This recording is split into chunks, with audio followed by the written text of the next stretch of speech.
sākāramanṛtaṃ viddhi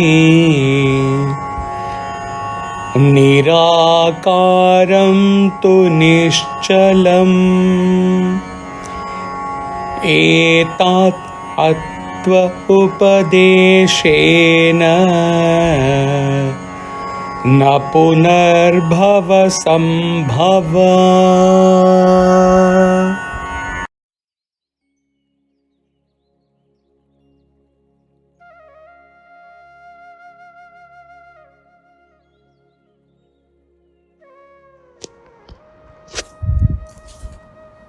Recognize that the apparent is unreal while the unmanifest is abiding.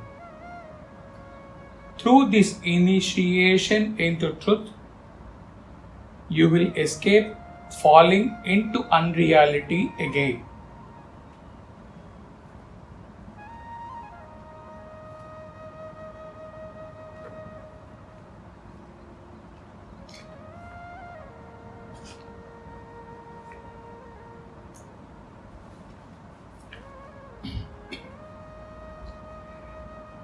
Chinmaya.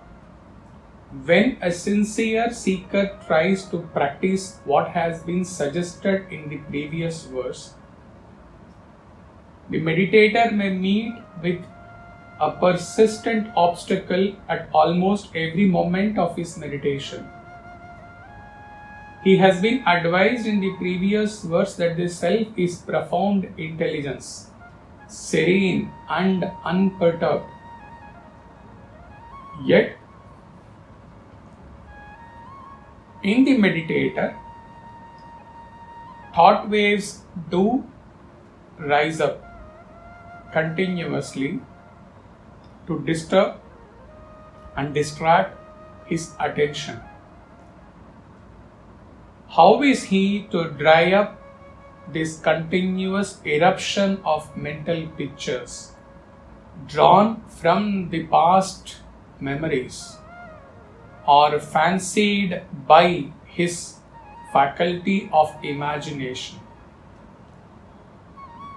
Here, Ashtavakra very subtly suggests to the seekers a technique on how to hush up the mind and silence the intellect.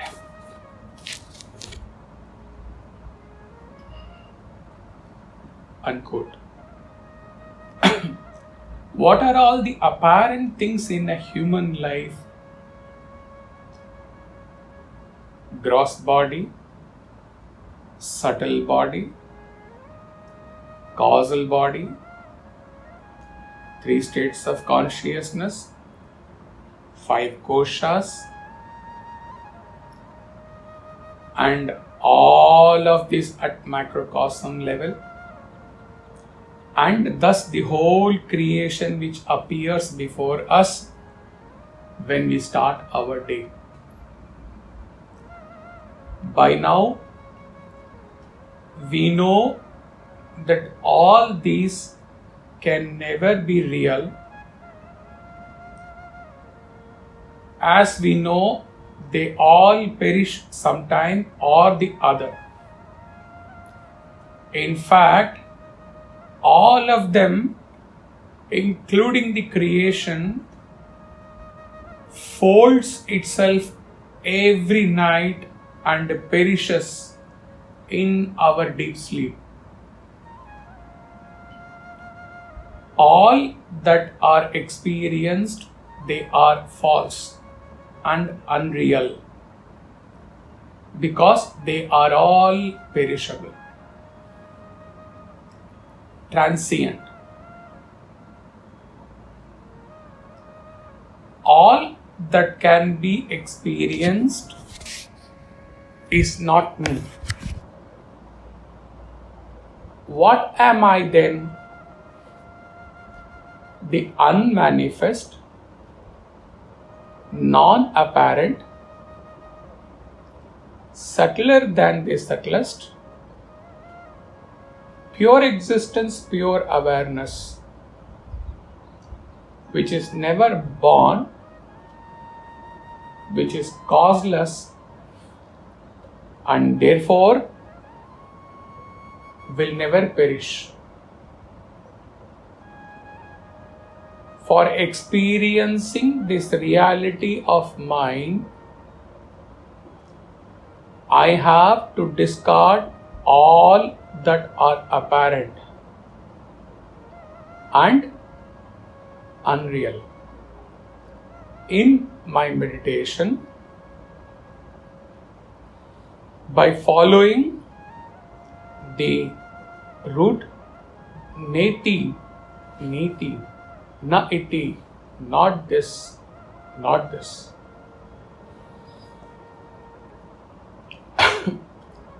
When all those things which have a name, form, qualities are transcended, whatever I am left with, that alone am I. I am pure existence consciousness without the thought, without the awareness even that I am pure existence consciousness. Why? Because with my utmost sattvic intellect also, if I think, if I am aware that I am pure Satchit, then even those thoughts, even that awareness becomes apparent thought, an apparent awareness, and all that appears will go and is unreal. We have known by now. Through initiation into this truth, this means being thoroughly convinced about what I am and what I am not, as explained in our Mananam stage. This Mananam is not just a momentary thought, momentary conviction. It is an eternal conviction, an irreversible conviction. If it is momentary, then it also falls under apparent and will therefore, may therefore go after some time. Mananam in its real essence means once convinced, never ever going back from that conviction. So even at my waking state of consciousness, I have to mix with, interact with, move with, and act upon many apparent phenomena. Even then, with my unshakable conviction at my Mananam stage, I am ever aware that all these are like passing clouds. Anything that is apparent is not real. They may all be nijam, facts, but not satyam, truth. Ashtavakra assures that with that unshakable, irreversible conviction that all that appears, all that can be experienced can never be real, you can escape falling a trap to anything that is unreal again. To complete what Ashtavakra has left for the meditator to contemplate and arrive at the initiation into the truth, explained up to here,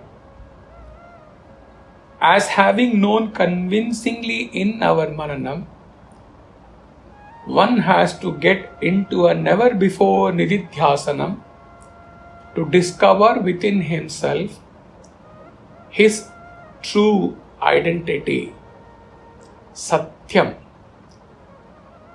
which is not apparent, which is unborn, which is causeless, imperishable, immutable. That Satyam is he himself, the pure self. This is reflected only in Chinmaya's translation to this verse, where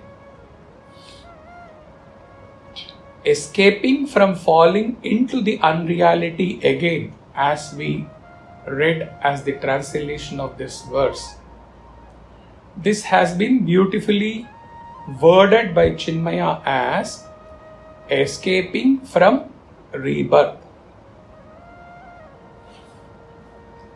With this expression, escaping from rebirth, he has also brought into the nididhyasana aspect on what was validated in Mananam stage, and even revealed the fructification, the culmination of such a nididhyasana in one's real nature self. The culmination being abidance in self. This abidance in self is what is escaping rebirth.